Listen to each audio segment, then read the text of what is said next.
Donc commencer cette première séance. Bonjour mesdames et messieurs. Donc cette première thématique évoquera la représentation ou les représentations des enceintes romaines, un patrimoine urbain d'hier à aujourd'hui, en allant de périodes plus anciennes, notamment le 19e siècle, jusqu'à nos jours. Et donc je vais d'abord appeler Delphine Alcola, Acola, de l'Université de Bretagne-Ouest à intervenir. Donc Delphine Acola est maîtresse de conférences en histoire romaine et histoire de l'art antique, donc à l'Université de Bretagne-Occidentale, donc Brest. Ses axes de recherche principaux concernent l'histoire culturelle de l'Empire romain, la perception du paysage et l'aménagement du territoire sous l'Empire romain, la cartographie antique et médiévale, et également la photographie et l'archéologie au XIXe siècle. Dans ce cadre, elle est directrice du projet Oculus sur les apports de la photographie en archéologie des sites antiques, qui a obtenu un label de la MSH de Bretagne. Et donc, elle va évoquer une partie de ses recherches dans ce cadre-là, puisqu'elle va évoquer l'apport des archives photographiques à la connaissance des enceintes romaines. Merci beaucoup. Donc je vais rebondir sur les mots d'Estelle et ceux d'Élodie sur l'idée de patrimonialisation de sujet de l'histoire de l'archéologie, en étudiant en fait le rôle qu'on peut donner aux archives photographiques dans la connaissance de l'histoire de l'archéologie pour une enceinte, ou plutôt des enceintes, puisqu'il s'agit de Rome et que le cas est complexe. Au XIXe siècle, puisque donc, bien évidemment, l'enceinte de Rome va être l'objet de photographies à partir de la naissance de la photographie. Aux alentours de 1850, on commence à voir des photographies, et notamment, cela s'accélère à partir de 1860, avec la présence dans les catalogues des professionnels des studios photographiques, l'apparition de la muraille excusez-moi, de Rome. Vous me pardonnerez mes lapsus, je suis très très fatiguée. Donc j'ai regardé un certain nombre de photographies, on va dire assez communes, de studios qui vendaient leurs photographies aux touristes ou aux historiens de l'Antiquité de l'époque. Et je me suis rendu compte qu'en fait, on avait souvent pour cette utilisation un petit peu, on va dire, grand public, première, dans les années 1860-70, une focalisation essentiellement sur deux portes. Il fallait montrer une curiosité envers la monumentalité, et c'est pour ça qu'on avait en fait bien souvent la porte Appia, ou porte San Sebastiano, et la porte Ostiensis, qui étaient majoritairement montrées dans les photos. C'est pour ça que je vais vous les montrer après, mais je voulais partir de ce point de départ, c'est-à-dire en fait une focalisation sur cette monumentalité, cette beauté de la tour. Et c'est pas pour rien d'ailleurs qu'encore aujourd'hui, quand on photographie une enceinte ancienne, la plupart des gens vont aller chercher les tours monumentales plutôt qu'un pan de mur avec une histoire du bâti qu'il faut transmettre. C'est pour ça aussi qu'en guise de clin d'œil, par rapport à ce que je vais faire, et donc je vais m'en écarter de cette perspective-là, je vous ai mis une photo que j'ai prise il y a quelques jours, évidemment avec une succession de tours, et l'ensemble d'un morceau de la muraille de Aurélien, reprise évidemment ensuite. Mais j'ai décidé donc, au-delà d'un certain nombre d'archives que j'ai déjà consultées, notamment quelques photos de Pierre Guzman, qui dans les archives de l'Institut national d'histoire de l'art à Paris a collé quelques photos personnelles qu'il ne va pas utiliser dans ses publications sur Rome, que je vous ai donc mis sur cette diapo. Au-delà de ça, donc je me suis focalisée aujourd'hui sur un fond qui est celui de John Henry Parker, qui est également, pour celle que je vais vous montrer, présent donc à l'INHA, à la cote 4 FOD 00225. Alors c'est en fait un ensemble considérable de photographies. Il y a plus de 4700 photographies qui ont été collées en 36 albums. Donc ce sont des photographies sur papier, de vue, prises entre 1864 et 1877 à Rome, et dans les environs de Rome. C'est comme ça que j'ai connu John Henry Parker, parce que je ne suis pas d'abord une spécialiste de Rome, mais je travaillais sur aussi ces photos qu'il a faites à Pompéi. Et donc, sous le titre que je vous ai mis ici, Historical Photographs, a catalogue of 3,300 photographs of antiquities in Rome and Italy. Vous voyez que ce libraire à Oxford, archéologue puis directeur de l'Ashmolean Museum, a décidé de commander à l'époque donc des années 1860-70 à 6 photographes qu'on présume être vraisemblablement, principalement 5 sur 6 sont italiens de Rome. Il a donc commandé à ces 6 photographes, puisqu'il y a un Canadien dans le lot, donc un ensemble de photographies considérables qui visait à faire un inventaire des antiquités de Rome. Et dans cet inventaire des antiquités, eh bien, figure en premier lieu, dans un premier chapitre, si vous voulez, l'ensemble qui va concerner les murs de Rome au sens large, c'est-à-dire non seulement la muraille défensive, mais également un certain nombre de murs autres. Alors le fonds de l'INHA n'est pas le seul existant pour John Henry Parker, qui fait œuvre vraisemblablement donc d'archéologie, vous allez le voir, c'est ce que je vais essayer de vous démontrer. Il va au-delà d'une vision simplement de touriste et de curieux.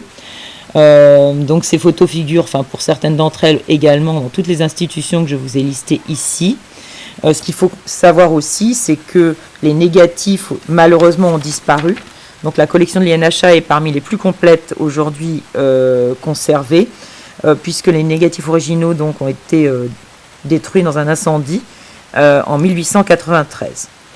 Alors je vais vous montrer en fait combien la perspective de Parker est intéressante, à mon sens, parce qu'elle dépasse justement cette vision, on va dire, première, on va dire de curiosité, d'intérêt général pour l'histoire.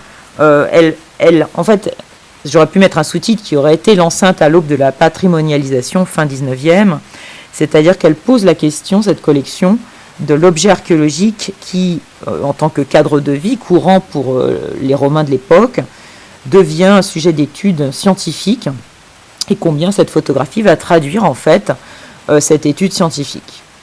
Alors je vais organiser mon propos en plusieurs axes. D'abord je vais parler de la prise de conscience patrimoniale et des fouilles en fait de la muraille montrées par la photographie, et du souci qu'a Parker dans sa commande de suivre pas à pas, et donc de nous transcrire aujourd'hui une information précieuse pour l'historien du 19e siècle sur les murailles, une information sur l'avancement de perspectives de recherche de l'époque autour des murailles.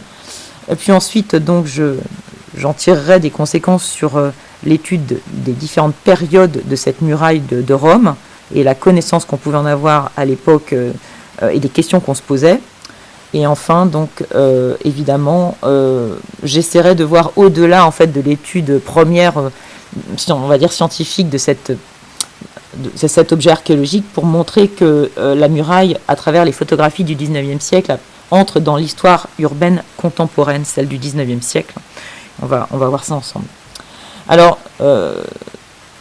la majorité des photos possèdent, en fait, vous le voyez, un numéro d'inventaire en haut à droite. Donc ce sont des photos sur papier albuminé qui sont collées sur des feuilles cartonnées avec un numéro collé, vous le voyez en haut à droite, qui fait partie de la liste catalogue que Parker a établie lui-même. Donc ce ne sont pas des numéros rajoutés par l'Institut national de l'histoire de l'art. Et en dessous des photographies qui peuvent être de taille variable, vous voyez qu'ici je vous ai mis à titre d'exemple une grande photo à gauche et une beaucoup plus petite à droite, qui sont liées à la taille du négatif et au photographe. Et bien en fait vous avez le plus souvent une légende imprimée, collée, une sorte d'étiquette si vous voulez, qui reprend le numéro. Ah, on voit pas la souris. Si, ça y est. Ah ben moi je la voyais pas. Enfin je veux dire sur l'écran je la vois pas, alors ça va être compliqué. Là, vous voyez, il y a le numéro qui est en fait repris dans l'exemplaire de l'INHA par le gros numéro en haut à droite. Et surtout, donc, vous avez cette légende. Alors, cette légende, vous allez avoir du mal à la lire, je pense. Et c'est pour ça que la plupart du temps, quand j'extrais des informations intéressantes sur la démarche de Parker, eh bien, je vous mets, entre guillemets, les citations qui me paraissent probantes. Alors, le premier aspect que je voulais vous montrer, c'est qu'en fait, il ne va pas simplement montrer un mur avec des tours, c'est-à-dire tout ce que tout le monde voit et tout ce que les catalogues professionnels vont montrer. Lui, il va bien au-delà, ce qui fait son originalité et ce dont tout le monde rêve évidemment quand on travaille sur l'histoire de l'archéologie. Parce que regarder un catalogue de studio professionnel pour voir tout le temps les deux mêmes portes, c'est bien gentil, surtout sur les mêmes angles. Lui, il va les prendre, ces angles-là, mais il va rajouter des photos et donc il va constituer des véritables dossiers qui sont aujourd'hui un objet de travail pour n'importe qui dans l'histoire de l'archéologie et du patrimoine qui s'intéresse à la muraille de Rome, à mon sens. Donc là, par exemple, vous voyez qu'il va préciser qu'il s'agit d'excavation 1868. Donc en fait, on va très rapidement, je ne vais pas à chaque fois vous commenter les photos, vous allez avoir vos yeux pour voir, mais on va dépasser en fait très largement, j'aurais dû commencer par une vue plus générale, par exemple celle-ci, à gauche. Il va montrer à la fois l'ampleur de la muraille de Rome, avec l'élévation, avec des questionnements sur la hauteur des terrains, avec évidemment les problèmes de datation, mais il va aussi donc rentrer dans des détails extrêmement pointus, en ayant parfois aucun ciel sur ces photographies, en plongeant vers la fouille vers le bas, et en montrant des détails très particuliers qui sont donc précisés donc dans l'étiquette. Donc là, par exemple, à gauche, vous avez la porte du latran avec marqué Excavation 1868. Donc évidemment, comme il est anglais, toutes les légendes sont en anglais. Et ensuite, à chaque fois, il y a une précision. Donc, par exemple, pour celle de gauche, il y a marqué mur, nanana, et ensuite, il essaye à chaque fois de dater l'extrait, enfin le lieu qui a été pris en photo. Donc là, vous ne le voyez pas bien, mais je vais le remettre un peu plus grand dans d'autres cas. Quand il a un doute, et je trouve la démarche extrêmement intéressante, il va mettre un point d'interrogation entre parenthèses derrière la proposition de datation, ou bien il met une alternative, or, nanana, et il propose différentes datations. Donc ça, c'est un point de vue général que je vais vous montrer sur photos de fouilles, qui sont en plus parfois, alors assez maladroitement, on va dire, publiées, puisque vous voyez que la photo de droite, on retrouve sur le négatif en fait un numéro qui avait été inséré, vous le voyez en blanc à gauche, et une étiquette donc qui a été imprimée. Alors pourquoi ? C'est parce qu'en fait on a fait une photo d'un dessin. Donc quand en fait on n'a pas la bonne photo, eh bien Parker va appuyer son raisonnement dans son catalogue inventaire archéologique avec des photos de dessins. Donc à droite vous avez voilà, et ça arrive assez régulièrement. À droite vous avez aussi ici dans la deuxième diapo donc un dessin qui a été photographié. Et puis donc à gauche vous avez donc une vue plus générale. Voilà, je voulais vous montrer les différents cadrages et les différents choix techniques qui vont être faits pour ce corpus qui est absolument gigantesque. Alors évidemment les évidences sont là aussi, c'est-à-dire qu'avant de rentrer dans des détails, je vais passer sur quelques exemples évidents. Par exemple l'inévitable porte majeure que je n'avais pas encore cité, qui est dans tous les catalogues professionnels de l'époque et qui va être chez Parker bien sûr. Là, voilà, il prend en fait le côté qui est de loin, de très très loin, le plus photographié à l'époque, parce que donc c'est le côté extérieur. Vous avez en fait ici le monument donc funéraire au premier plan qui a été découvert lors des fouilles.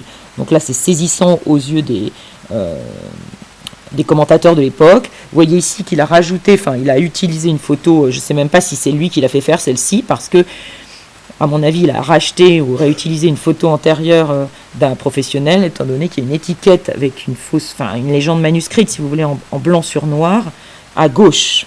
Voilà, donc le corpus de Parker est composé. La difficulté, c'est de relever, c'est quasiment impossible, hein, qui est l'auteur de chaque photographie, puisqu'on sait qu'il a utilisé, il y a eu des travaux sur d'autres thématiques chez Parker par des collègues, et on sait qu'il a donc travaillé avec plusieurs photographes. Donc là, à mon avis, en fait, il utilise une photo préexistante. C'est pas lui qui l'a commandée parce que elle est très fréquente cette photo, donc c'est pas difficile. Il n'y a pas besoin de recommander une deuxième. Alors cette ville en fouille qu'il veut montrer, on va dans les légendes lire la datation de ces fouilles. C'est vraiment une constante chez lui. Il ne fait pas un travail de grand public. Il veut documenter pour servir l'histoire. Servir les archéologues, servir l'histoire de l'archéologie, et donc à chaque fois il va préciser excavations et une date. Donc on a 1868, 1870, 1871, 1874 qui sont apparus d'après le corpus que j'ai étudié. Alors sur les murs, j'ai dû étudier environ 70 photos, c'est quand même beaucoup, hein. Donc on a quand même une vision très très précise. Donc vous voyez là, en fait on plonge vers le bas de la muraille dans les photos de gauche. On a au milieu, il explique, j'ai pas mis à chaque fois la légende précise en gros plan, mais qu'on découvre des vestiges de tombes au pied des remparts ou dans les tours. Et là, on est en train de chercher autre chose que simplement décrire la tour concernés pour la photo du milieu. Et vous voyez les fouilles en cours à droite. Pour la focalisation qu'il a sur je vais venir à la datation, mais sur quelle muraille cherche-t-il, bien en fait, il est tout à fait révélateur de voir qu'il a une vision vraiment sur toutes les périodes. On ne s'arrête pas au mur d'Aurélien, on ne s'arrête pas au mur d'Honorius ou de Théodoric. Il va remonter et montrer les recherches de l'époque sur ce qu'il appelle la guerre de Servius. C'est la légende qu'il met systématiquement. Et donc là, il a fort à faire, puisque dans les années 70, même si ça a commencé dès 1850 pour un secteur, eh bien, il peut montrer les fouilles qui sont, pour vous situer, près de la gare Termini aujourd'hui, et qui vont donner lieu à ce grand morceau donc, du mur de Servius, lisible encore aujourd'hui. Donc là, vous avez en fait une description des fouilles telles qu'elles étaient faites, avec plusieurs cadrages, plusieurs secteurs, où on voit les rails en train de rompre en fait le tissu urbain ou la campagne, si on peut l'appeler. Voilà. Et avec des blocs en fait qui avaient été numérotés, vous le voyez dans la photo de droite. Donc là, il l'explique dans la légende que les blocs ont été numérotés pendant la première fouille de 1850, c'est ce qu'il dit, que donc on les a mis de côté et que malheureusement ensuite, eh bien, le trajet du train va recouper en fait ce secteur qui avait commencé à être dégagé et donc poser un problème de lecture. Enfin, vous voyez la méthode en cours qui est discernée. Donc là, vous voyez, on est vraiment dans le dégagement. Et au milieu, vous avez l'échelle qui peut être lisible grâce à un personnage, enfin un monsieur qui est en haut du terre-plein. Le mur apparaît en bas. Et puis, donc là, on a avancé dans la photo de droite. Donc, j'ai pas mis à chaque fois les dates. Mais là, on est clairement dans les campagnes en cours dans les années 70, 71, 74. C'est celle qu'il décrit, en tout cas dans ses légendes collées. Ces photos servent aussi à montrer évidemment les modes opératoires de la fouille. Le dégagement avec des paniers, les charrettes pour évacuer les débris. Voilà, et éventuellement aussi une règle graduée qui peut être posée sur certaines photos, vous allez les voir de temps en temps. En tout cas, c'est ce qu'a exigé visiblement Parker. Alors, il ne s'arrête pas à la démonstration comme quoi on est très actif vis-à-vis de certains secteurs en fouille. Il va également s'intéresser à l'observation des différences de niveau du sol entre l'extérieur des murailles et l'intérieur des murailles. J'ai trouvé ça assez pertinent. Par exemple, la photo en haut à gauche, la 1204, précise dans sa légende qu'on voit, dit-il, une différence de niveau. Alors, évidemment, sa photo n'est pas démonstrative en elle-même, puisqu'on n'a qu'un côté de la muraille, il ne peut pas avoir une vue aérienne, mais voilà, il précise pour son lecteur que, alors évidemment c'est complété par une autre photo dans une autre feuille, mais qu'on observe cette différence de niveau qui lui paraît importante, et puis il va s'arrêter à des éléments d'architecture. On aurait pu s'attendre à ce qu'il ne soit pas dans ce détail-là. Eh bien si, il rentre dans les tours, il va faire des photos de détails, où il va déterminer par exemple que le bas d'une tour date d'Aurélien, le niveau au-dessus date d'Honorius, et ce qui est l'objet de la photo en bas à gauche. Il s'intéresse aussi à des doubles voire triples structurations du rempart avec les ajouts successifs, notamment dans la photo de droite, sur laquelle je reviendrai après. Donc il s'intéresse évidemment à l'intérieur des remparts, à la composition des murs, ce qui est tout à fait, je dirais, novateur à l'époque.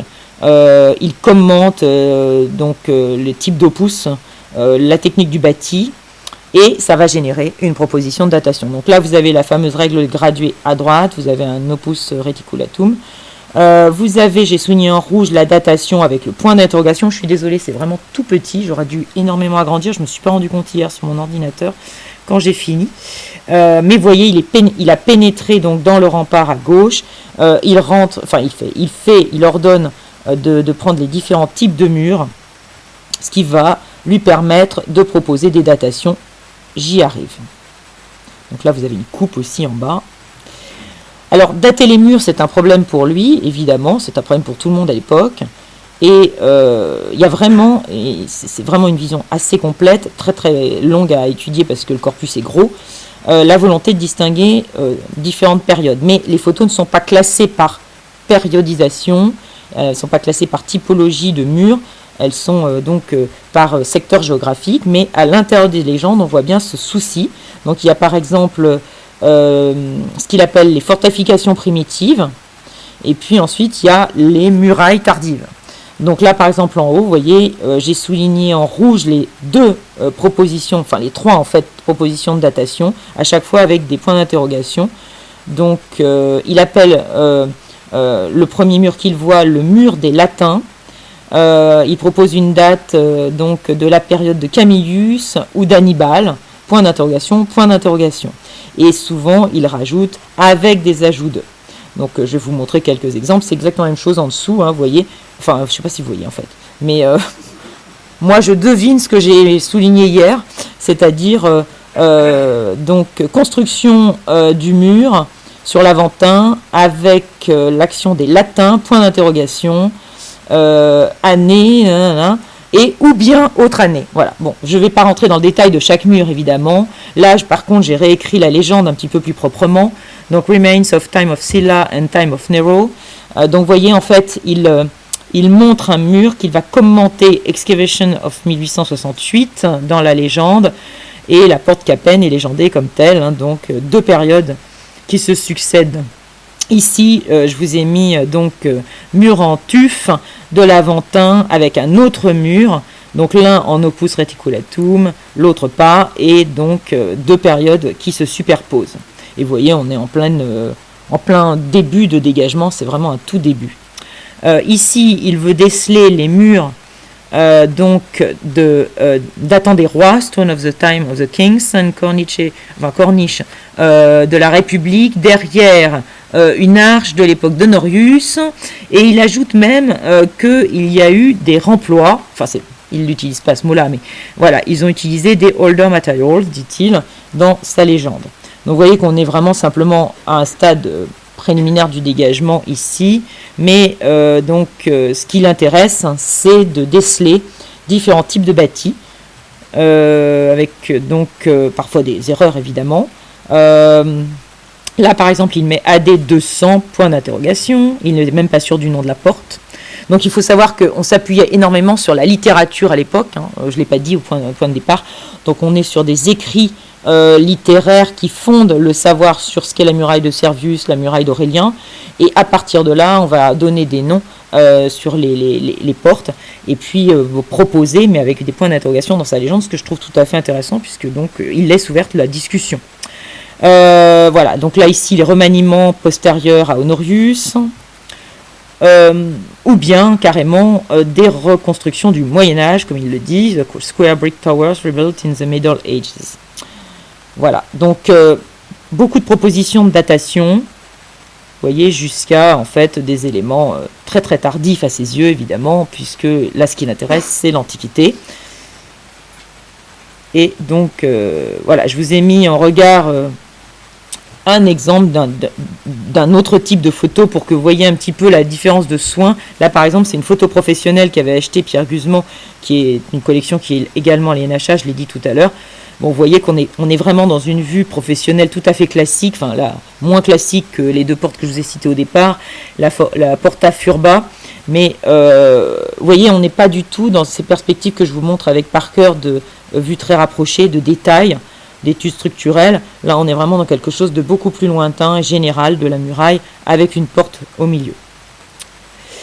Alors, ce que je voudrais maintenant montrer, c'est qu'en fait, ces corpus photographiques fin 19e ouvrent en fait aussi des questionnements sur la lecture qu'on peut faire d'objets contemporains du photographe au 19e, et également donc des perspectives d'études sur l'aspect patrimonial qu'ont ces photographies pour un historien aujourd'hui, pour la Rome du 19e siècle.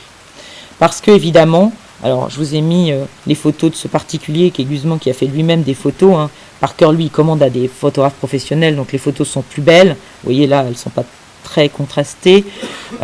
Évidemment, Rome, fin 19e, n'a rien à voir avec ce que l'on voit aujourd'hui. L'exemplarité de la Porta Ostiensis est tout à fait révélatrice, avec un changement donc de largeur des rues, de l'accessibilité des monuments.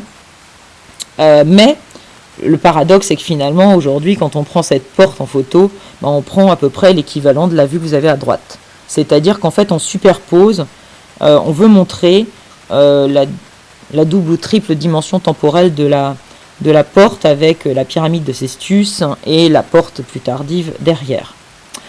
Alors, à l'époque, quand Parker commande son ensemble, en fait, je l'ai dit, on est au début, au balbutiement des fouilles scientifiques, vous l'avez vu tout à l'heure, et ce qui apparaît dans la Rome contemporaine, finalement, qu'on traduit à travers, en arrière en fait de l'objectif premier de Parker, qui est archéologique, c'est une Rome où en fait on habite ces murs, où les murailles sont envahies par la végétation et pas encore l'objet vraiment de mise en valeur, loin de là. Donc ici à gauche vous voyez un habitat accolé aux murailles, et à droite un ensemble du rempart très très mangé par la végétation. On a des fenêtres avec des maisons installées dans les murs. Et puis on a aussi, ça c'est plus original chez Parker, le soin de montrer en fait le résultat de l'affrontement entre les troupes papales et les troupes italiennes, avec des bombardements sur les murs. Vous voyez ici à droite la vue de la Porta Pia, qui signale bien comme étant évidemment à ses yeux très tardive et peu intéressante, mais surtout il explique que on lit le bombardement, je cite, par les troupes italiennes, dans le mur qui est de part et d'autre de la porte Pia. Donc vous voyez les trous dans le mur. Ce qui me semble aussi très intéressant, c'est que dans le même fond, qui est publié donc à la fin des années 1870 pour l'ensemble de l'inventaire, dans un espèce d'énorme album en cuir, eh bien en fait on trouve des photos qui ne sont pas faites au même moment. Parce que Parker a commandé, mais le temps qu'on fasse tout son inventaire avec tous ses objectifs, eh bien il y a des choses qui ont changé. Et là par exemple sur la porte Tiburtina, eh bien en fait on a à gauche l'arc d'Idonorius côté intérieur de la porte, qui est encore en place au premier plan, alors qu'à droite, il est détruit. Donc la légende de droite dit que l'arc d'Honorius fut détruit en 1869. Bien entendu, la documentation est très complète, puisqu'il va montrer l'intérieur de la porte. Alors je ne l'ai pas précisé, oui, à chaque fois, il montre l'intérieur et si possible aussi l'extérieur. Donc il va montrer évidemment l'autre côté, mais ce qui lui paraît le plus intéressant, c'est ce côté-ci. Pourquoi ? Parce qu'en fait, il peut en montrer l'évolution avec, évidemment aussi, vous le voyez à premier plan dans la photo de droite, l'habitat contemporain du 19e siècle qui est adossé à la muraille, mais il montre aussi qu'on a dégagé en fait quelque chose. On passe encore à l'époque sous la porte de